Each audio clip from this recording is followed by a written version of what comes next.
ಆತ್ಮೀಯ ಸ್ನೇಹಿತರೆ, ಒಂದು ನಮ್ಮ ಮಾಹಿತಿಯನ್ನು ತಿಳಿಸ್ತು ನೋಡಿ. ನಿಮ್ಮಲ್ಲಿ ಏನೇ ಅಡೆತಡೆಗಳಿದೆ, ಏನೇ ಸಮಸ್ಯೆಗಳಿದೆ,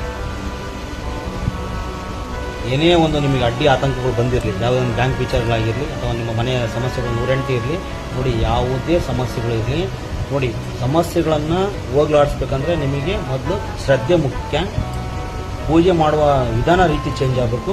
ಮತ್ತು ನೋಡಿ, ಪೂಜೆ ಮಾಡುವ ಸಮಯದಲ್ಲಿ ನೋಡಿ ಶುದ್ಧವಾದ ಮನಸ್ಸು ಇರಬೇಕು. ಹಂಗಾದ್ರೆ ಮಾತ್ರ ಇವೆಲ್ಲವನ್ನ ಸಮಸ್ಯೆಗಳನ್ನು ಹೋಗಲಾಡಿಸ್ತೀರಾ, ಅವು ನಿಮ್ಮಿಂದ ದೂರ ಕೂಡ ಹೋಗ್ತವೆ. ನೋಡಿ, ಪೂಜೆ ಮಾಡುವ ಸಮಯದಲ್ಲಿ ಶುದ್ಧವಾದ ಮನಸ್ಸು ಇರಬೇಕು, ಶುದ್ಧವಾದ ಭಕ್ತಿ ಇರಬೇಕು.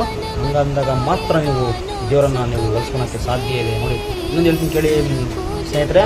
ನೋಡಿ, ಸಾವಿರಾರು ದೇವರುಗಳಿಗೆ ಪೂಜೆ ಮಾಡೋದಕ್ಕಿಂತ ಮುಂಚಿತವಾಗಿ ಒಂದು ಹೇಳ್ತೀನಿ ಕೇಳಿ, ನೀವು 2 ದೇವರೇ ಆಗಿತ್ತು ಅಚ್ಚುಕಟ್ಟಾಗಿ ಶ್ರದ್ಧಾ ಮನಸ್ಸಿನಿಂದ ಪೂಜೆ ಮಾಡಿ ಒಳ್ಳೆಯದಾಗುತ್ತೆ.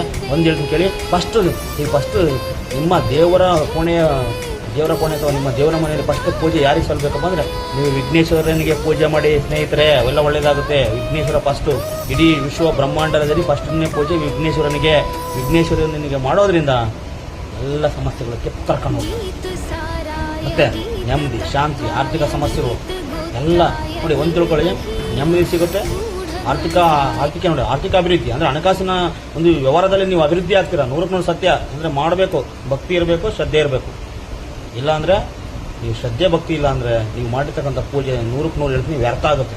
ನೋಡಿ, ಇನ್ನೊಂದು ಹೇಳ್ತೀನಿ ಕೇಳಿ, ಬ್ರಾಹ್ಮ್ಯ ಮುಹೂರ್ತದಲ್ಲಿ ಎದ್ಬಿಡಿ, 5:15 ಎದ್ಬಿಟ್ಟು ದೇವರ ಕೋಣೆಯಲ್ಲಿ ಅಚ್ಚುಕಟ್ಟಾಗಿ ಎಲ್ಲ ಸ್ವಚ್ಛಗೊಳಿಸ್ಬಿಟ್ಟು ನೋಡಿ, ಕ್ಲೀನಾಗಿ ದೇವರ ಪೂಜೆನ ಫೋಟೋಗಳನ್ನೆಲ್ಲ ತೊಳೆದ್ಬಿಟ್ಟು ಹೂವು ಅಲಂಕಾರಗಳೆಲ್ಲ ಮಾಡಿಬಿಟ್ಟು ನೀವು ಒಂದು ಸಿಹಿಯ ನೈವೇದ್ಯ ನೀವು ಗಣೇಶನ ಮುಂದೆ ಇಟ್ಬಿಟ್ಟು ಈ ಓಂ ನಮೋ ಗಣಪತೇ ನಮಃ ಈ ಮಂತ್ರವನ್ನು 108 ಬಾರಿ ಮಾಡಿ ಸಮಸ್ಯೆಗಳು ಕಿತ್ತರ್ಕೊಂಡು ಹೋಗ್ತವೆ.